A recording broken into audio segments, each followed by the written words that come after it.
नमस्कार, बहुत बहुत स्वागत है आप सभी का हमारी इस खास पेशकश खबर हटकर में। मैं हूं निखिल सिंह और खबरों की भागदौड़ में कुछ ऐसी दिलचस्प, समाज को आईना दिखाने वाली और हम सबका मनोबल बढ़ाने वाली खबरें अक्सर पीछे छूट जाती हैं। इसलिए हम यह खास कार्यक्रम आपके लिए लेकर आए हैं। तो चलिए तैयार हो जाइए अगले आधे घंटे तक लीक से हटकर कुछ ऐसी ही खबरें देखने के लिए। शुरुआत करते हैं हेडलाइंस से। तिरुवनंतपुरम में G20 सम्मेलन से इतर प्रतिनिधि भारतीय संस्कृति से हो रहे हैं रूबरू। प्रतिनिधियों को परोसे जा रहे हैं खास पारंपरिक व्यंजन।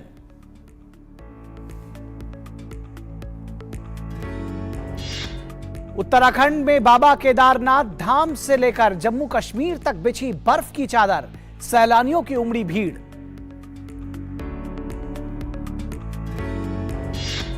कड़ाके की ठंड में पक्षियों के लिए किए जा रहे हैं खास इंतजाम। डल झील में प्रवासी पक्षियों ने बनाया फॉरेस्ट रिजॉर्ट। महाराष्ट्र के नक्सल प्रभावित जिले गढ़चिरौली के वासियों के लिए खुशखबरी। दुर्गम गांवों में समय पर चिकित्सा पहुंचाने के लिए शुरू की गई बाइक एम्बुलेंस सेवा। 10 साल के master Aarav Bhardwaj INA memorial Moirang Manipur से नई दिल्ली के राष्ट्रीय युद्ध स्मारक तक साइकिल के जरिए 32 दिनों में 2612 किलोमीटर की दूरी तय की। भारतीय सशस्त्र सेना पदक से किया गया सम्मानित।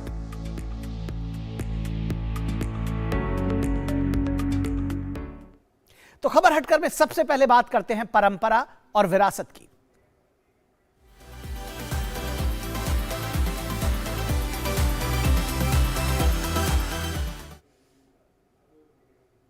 समुद्र तटों से घिरा हुआ केरल अपनी संस्कृति, परंपराओं और आकर्षक सुंदरता से परिपूर्ण पर्यटक स्थलों के साथ साथ अपने खास खान पान के लिए भी दुनिया भर में मशहूर है। तिरुवनंतपुरम में हो रहे G20 स्वास्थ्य संबंधी कार्य समूह की पहली बैठक में आए मेहमान इन व्यंजनों का खूब चाव के साथ लुत्फ उठा रहे हैं। इन्हें क्या क्या परोसा जा रहा है, इस पर DD न्यूज से खास बातचीत की शेफ दीपक ने।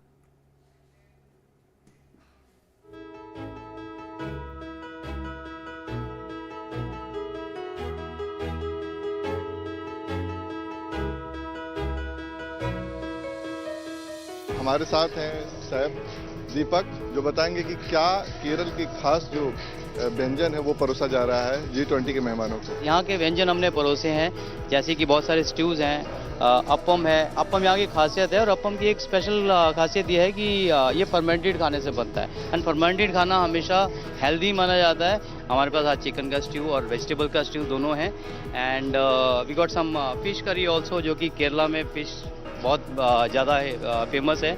ऑल्सो हमारे पास यहाँ का बहुत फेमस राइस है जिसको सोना मसूरी कहा जाता है एंड बहुत फ्लेवरफुल होता है। इसको कोकोनट के साथ में पकाया जाता है, तो कोकोनट और करी लीफ के साथ बहुत प्यारा ये जाता है। ये यहाँ का रेड राइस है जिसको चैम्बा राइस बोला जाता है। बहुत सारे फॉरेन डेलीगेट्स भी आ रहे हैं, तो उनके लिए हमने स्पाइसी नॉन स्पाइसी का मिक्स का ध्यान रखा है और ध्यान रखा है कि हम उनको वेराइटी ज़्यादा से ज़्यादा है। स्पेशली जैसे कि आप जानते हैं कि ये साल मिलेट के ऊपर बेस्ड है, मिलेट का एरिया अंतर्राष्ट्रीय मिलेट दिवस है, ये ईयर है, तो हमने मिलेट का भी एक काउंटर डेडिकेट किया हुआ है।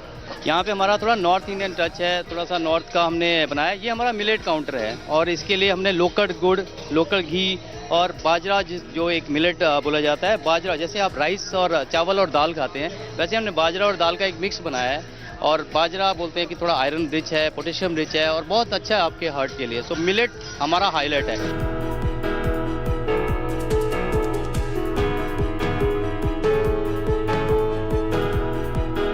2023 अंतर्राष्ट्रीय मिलेट वर्ष के रूप में मनाया जा रहा है, तो मिलेट्स के लिए स्पेशल खास काउंटर बनाया गया है। और जैसा कि शेफ कह रहे थे कि जो मेहमान है वो बहुत चाव से खा रहे हैं इसको, और जो 2 दिन में केरल की जितनी भी व्यंजन है और जो स्पाइसी हो या फिर जो यहाँ का ट्रेडिशनल खाना है वो परोसा जा रहा है। कैमरामैन सौरभ शुक्ला के साथ नितेंद्र सिंह, तिरुवनंतपुरम, केरल। और अब कुछ खबरें आपके शहर, आपके गांव की।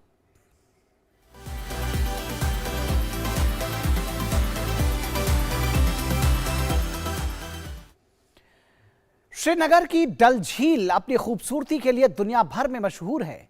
सर्दियों में यहां बड़ी संख्या में प्रवासी पक्षियों का भी आना होता है। अब इन परिंदों के लिए डल झील में एक बर्ड फॉरेस्ट रिजॉर्ट बनाने का कारनामा कर दिखाया गया है और यह कारनामा दिखाया है मोहम्मद यासीन ने। यासीन हर दिन इन पक्षियों को 2 से 3 बार खाना खिलाते हैं।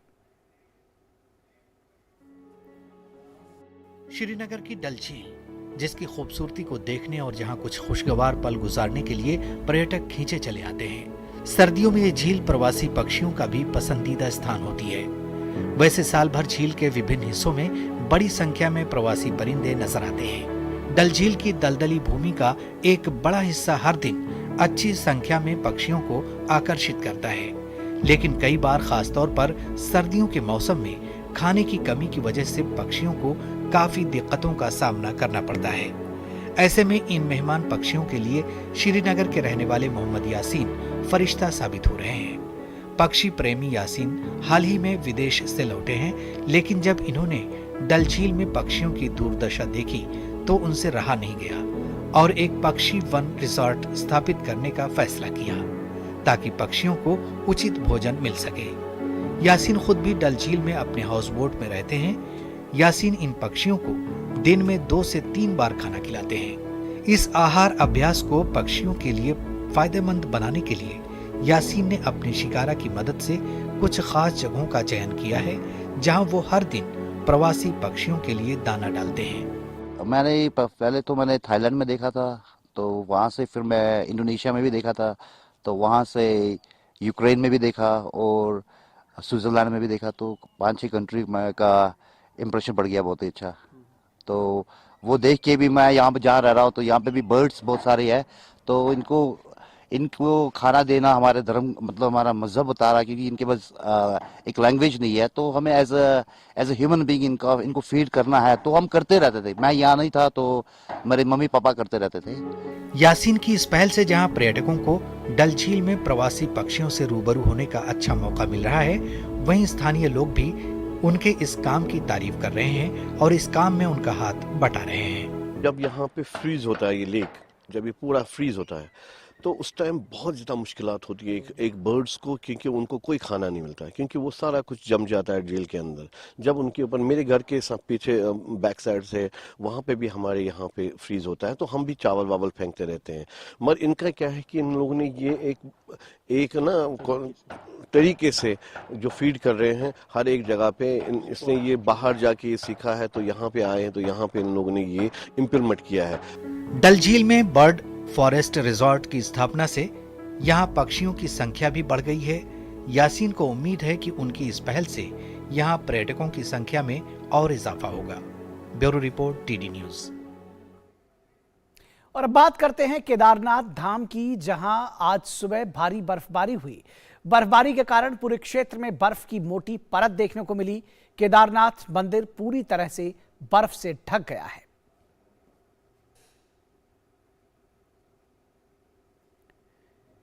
ये बर्फबारी के दृश्य देखिए। केदारनाथ धाम, जबरदस्त बर्फबारी हुई है। बर्फ की मोटी चादर से ढका हुआ है केदारनाथ धाम।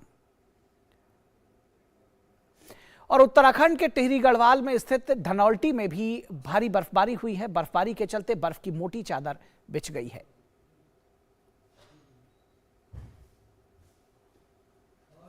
और उत्तराखंड के अलावा हिमाचल और जम्मू में भी अच्छी खासी बर्फबारी हुई है।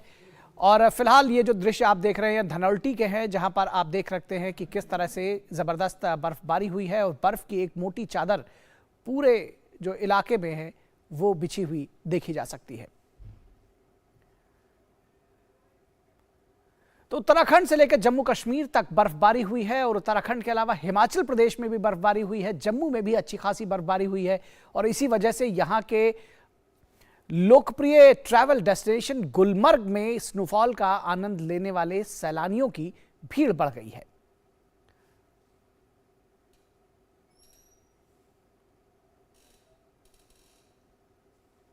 जो पूरे माउंटेन रेंजेस हैं वहां पर आर पार हिमालय की इन वादियों में जबरदस्त बर्फबारी हुई है। उत्तराखंड से लेकर हिमाचल प्रदेश तक, हिमाचल प्रदेश से लेकर जम्मू कश्मीर तक। और जहां चाह वहां राह, इस कहावत को सच साबित करती ये खबर देखते हैं।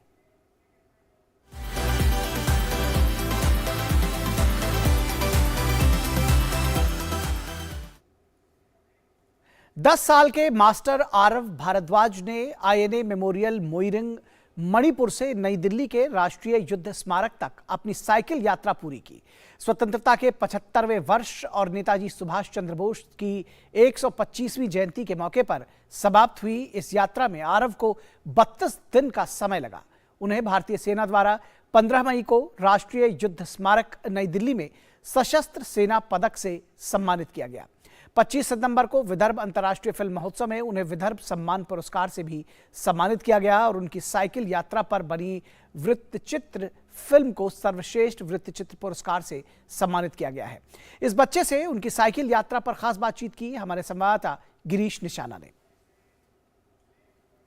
आज हम आपकी मुलाकात ऐसे बच्चे से कराते हैं जिसने 32 दिन तक लगातार साइकिल चलाई और मणिपुर से दिल्ली के नेशनल वॉर मेमोरियल पहुंचा। जी हाँ, हम बात कर रहे हैं आरव भारद्वाज की। आरव, कैसा लगा आपको साइकिल चला के? पहले तो साइकिल चलाने में बहुत मजा आया क्योंकि मैंने बहुत अलग अलग जगहें देखी। साइकिल चलाने का क्यों निर्णय लिया, क्या मकसद था आपका? मैंने 75वें आज़ादी के अमृत महोत्सव और 125वीं नेताजी सुभाष चंद्र बोस की जयंती को मनाने के लिए एक साइकिल यात्रा करी थी। आप दिल्ली के हैं लेकिन आपने अपनी यात्रा मणिपुर से ही क्यों आरंभ की? मैंने यात्रा मणिपुर से शुरू की 14 अप्रैल को, क्योंकि 14 अप्रैल 1944 में नेताजी सुभाष चंद्र बोस और उनकी आईएनए ने ब्रिटिशर्स को हरा के मोइरांग को फ्री करके वहाँ पे पहली बार आज़ाद हिंद फौज का ट्राइकलर होस्ट किया था। आप रास्ते में कहाँ गए और किन किन जगहों पर श्रद्धांजलि दी आपने? मैं गया था रेड हिल, चंपारण, चौरी चौरा, काकोरी, गुमनामी बाबा समाधि और मेरठ शहीद स्मारक। उधर मैंने हमारे फ्रीडम फाइटर्स को श्रद्धांजलि दी। कौन कौन से राज्यों में से होके निकले आप आरव? मैं मणिपुर, नागालैंड, असम, वेस्ट बंगाल, बिहार, उत्तर प्रदेश, हरियाणा और नई दिल्ली से गुजरते हुए गया था। ऐसा मन में क्यों आया कि आपको साइकिल चलानी चाहिए और इस तरह का संदेश देना चाहिए?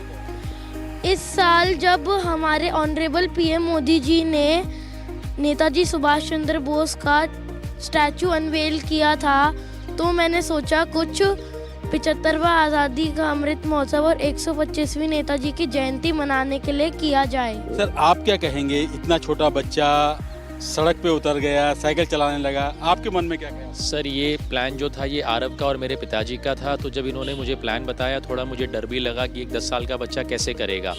बीइंग अ डॉक्टर मुझे लगा कि भाई ये करना चाहिए क्या नहीं, लेकिन जब मेरे दोस्तों ने मुझे बताया और मैंने एक बात सोची कि भाई सचिन तेंदुलकर ने 10 साल की उम्र में क्रिकेट खेलना शुरू कर दिया था। अगर उसके पेरेंट्स भी यही सोचते आज वर्ल्ड को उनका बेस्ट बैट्समैन नहीं मिला होता। मैं इस यात्रा से बहुत खुश हूँ सर, क्योंकि मेरे बेटे ने आखिर में जो सोचा था, जो उसने ठानी थी, वो उसने कर दिया। आज के टाइम में पॉल्यूशन को रोकना हमारा एक कर्तव्य है, तो इसलिए आज के टाइम में cycling as a alternate mode of transport is the best way to reduce pollution. Netaji Subhash Chandra Bose को समर्पित इनकी इस यात्रा ने एक अच्छा संदेश दिया है। साथ ही संदेश ये भी दिया है कि बेशक इनकी उम्र कम है लेकिन हौसला इनका पूरा बुलंद है और ये भविष्य में बहुत कुछ करना चाहते हैं, देश की सेवा करना चाहते हैं। कैमरामैन महेश शर्मा के साथ गिरीश निशाना, डीडी न्यूज, दिल्ली।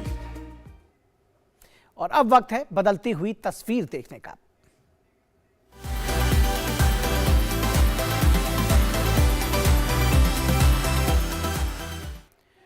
महाराष्ट्र का गढ़चिरौली जिला नक्सल प्रभावित जिलों में से एक है। यही कारण है कि यहां विकास की गति अन्य जगहों के मुकाबले थोड़ा धीमी है।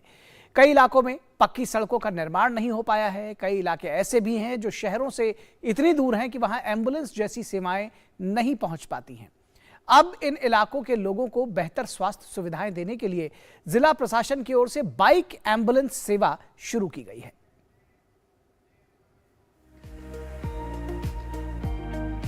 बाइक एम्बुलेंस महाराष्ट्र के नक्सल प्रभावित जिला गढ़चिरौली के वासियों के लिए खास तोहफा।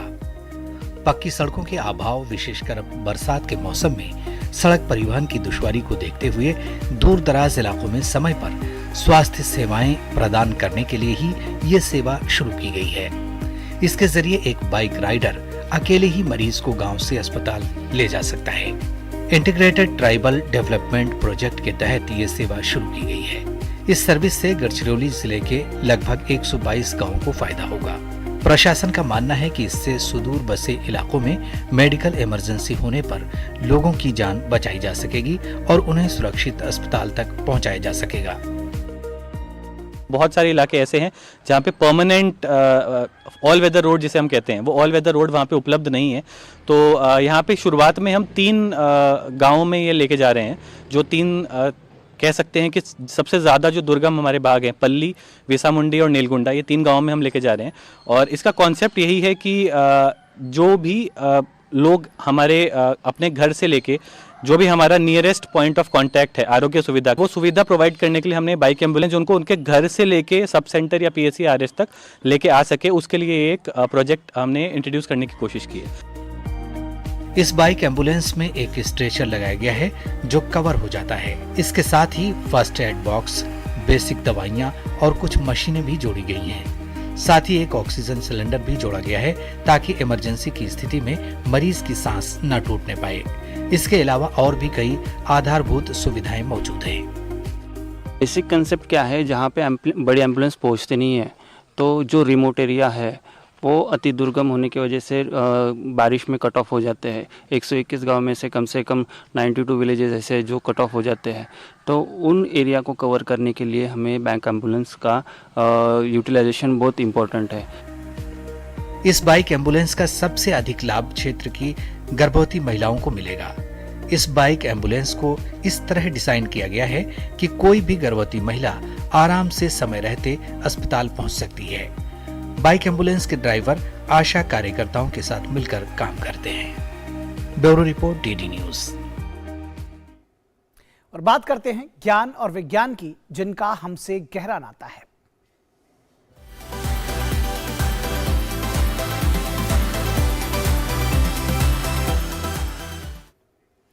बात करेंगे एक ऐसी तकनीक की जिससे बचाई जा सकेगी हजारों लोगों की जान। स्विट्जरलैंड के वैज्ञानिकों को उस वक्त बड़ी कामयाबी हासिल हुई जब वो आसमान से गिर रही बिजली का रास्ता मोड़ने में पूरी तरह से कामयाब रहे। वैज्ञानिकों का दावा है कि उनकी ये तकनीक बड़े बड़े भवनों को बिजली गिरने से होने वाले नुकसान से बचाने में मददगार हो सकती है। इसके प्रयोग के लिए वैज्ञानिकों ने माउंट सैंटिस की चोटी से आसमान की ओर तेज लेजर बीम फेंकी और इस तरह उन्होंने गिरती हुई बिजली का रुख मोड़ दिया। अब यह कहा जा रहा है कि इस तकनीक में कुछ और सुधार के बाद इसे महत्वपूर्ण इमारतों और ठिकानों की सिक्योरिटी में लगाया जा सकता है। यह प्रयोग इन इलाकों में भी किया गया जो यूरोप में बिजली गिरने से सबसे ज्यादा प्रभावित होते हैं। इस प्रोजेक्ट पर 2021 से काम चल रहा था। शुरुआत में लगातार 2 महीने तक चली मैराथन टेस्टिंग में बेहद तीव्र लेजर किरणों को 1000 बार प्रति सेकंड के हिसाब से आसमान की ओर फेंका गया, जिसका निशाना कड़कती हुई बिजली थी। उस दौरान इस प्रयोग का वीडियो रिकॉर्डिंग भी की गई। वैज्ञानिकों का कहना है कि इस तकनीक का फायदा एयरपोर्ट समेत अहम इमारतों को हो सकता है। वहीं संचार के साधनों और बिजली की लाइनों जैसे अहम सुविधाओं की सिक्योरिटी सुनिश्चित होने के साथ इससे भविष्य में हर साल हजारों लोगों की जान भी बचाई जा सकेगी। और अब बात 7 समंदर पार की दुनिया की।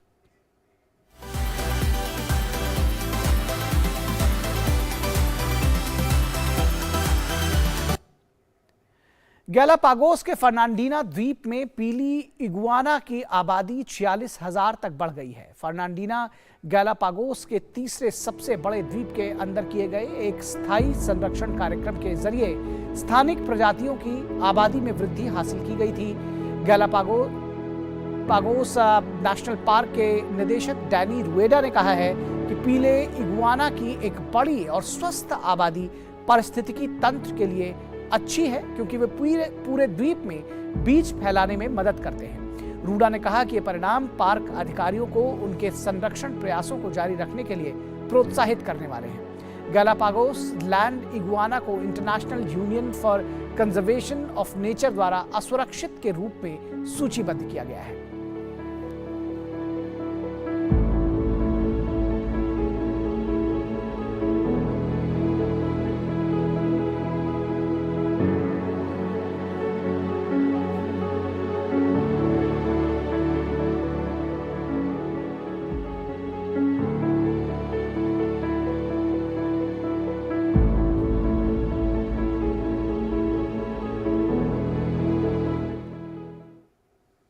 और अब चलते हैं हैशटैग की दुनिया में।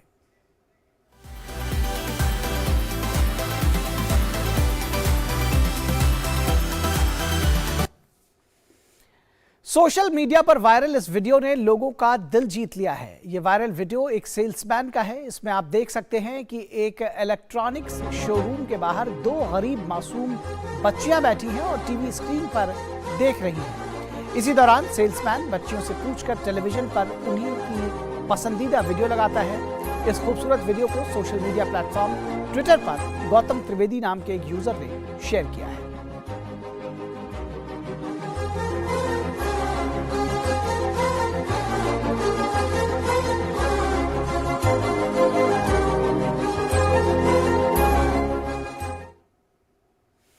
और खेल खेल में क्या कुछ है अलग, आइए देखते हैं।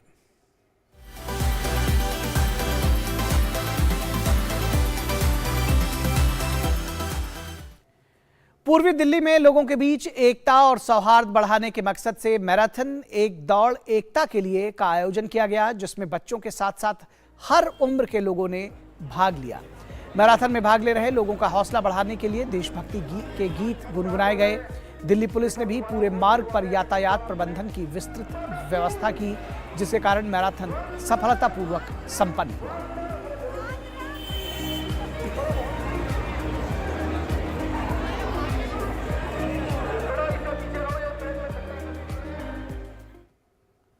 और वक्त है बाइस्कोप की बातों का।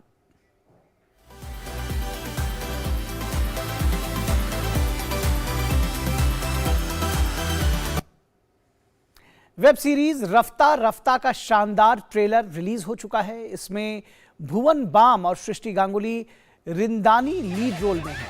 ट्रेलर को देखकर दर्शक इस सीरीज के लिए एक्साइटेड हो गए हैं। रफ्ता रफ्ता एक ऐसी कहानी है जो दो व्यक्तियों को की दिल को छू लेने वाली जर्नी को दिखाया गया है। कैसे एक लड़का लड़की एक दूसरे से बिल्कुल अलग है, लेकिन दोनों शादी का फैसला लेते हैं। ये फिल्म प्यार, हंसी और खट्टी मीठी नोक-झोंक से भरे एक कपल की रोमांटिक कॉमेडी कहानी है। सीरीज में भुवन बाम और सृष्टि के अलावा राकेश बेदी, अतुल श्रीवास्तव और कामिनी खन्ना जैसे स्टार्स का भी तड़का देखने को मिला। ऐसे पैक करते हैं जैसे RDX भेज रहे हो। लेटेस्ट फोटो तो यूज कर लेते। तुम्हारा तो पता नहीं, मैं बड़ा क्यूट दिख रहा हूँ उसमें। कितनी उंगली कर रहा है, अंपायर है क्या? चाचा जी सामान उठा। हमारी दीवार कॉमन ही है। रात को आवाजें जरा कम करना, नई नई शादी है ना। सुभाष नगर का शुमाकर बुलाते हैं मुझे। मेरा कंट्रोलर तोड़ दिया इसने। दरियागंज। तुम्हें मुझे 10,000 देने हैं। एक ही बात है, बाद में कर लेंगे एडजस्ट। एडजस्ट ही तो कर रहे हैं हम। सब हो जाएगा नित्या, सब हो जाएगा। तुम जाके गहरी गहरी सांसें लो ना। मुझे तुम्हारी एक्स के शादी पे तुम्हें चन्ना मेरेया गाते हुए नहीं देखना। आप बताओ ना, अरेंज है कि लव? करण, हर बार की तरह आर्ग्यू मत करो। ओवर रिएक्ट कर रही हो। दीदी चटनी मीठी बनाओ या और नंदिता दास की फिल्म ज़्विंगाटो 17 मार्च को सिनेमाघरों में दस्तक देगी। कॉमेडी की दुनिया में बादशाह कपिल शर्मा डिलीवरी बॉय के किरदार में इस फिल्म में नजर आएंगे। फिल्म की कहानी की बात करें तो अभिनेता ने एक डिलीवरी बॉय की जद्दोजहद भरी जिंदगी दिखाने की कोशिश की है। इतना ही नहीं, ये कहानी दिखाती है कि इनसेंसिटिव मजदूरी और मजबूरी के बीच एक डिलीवरी बॉय की जिंदगी कैसे घूमती रहती है। साथ ही इन सभी चीजों के साथ उन्हें अपने परिवार और बच्चों के सवालों की जवाबदारी भी लेनी होती है।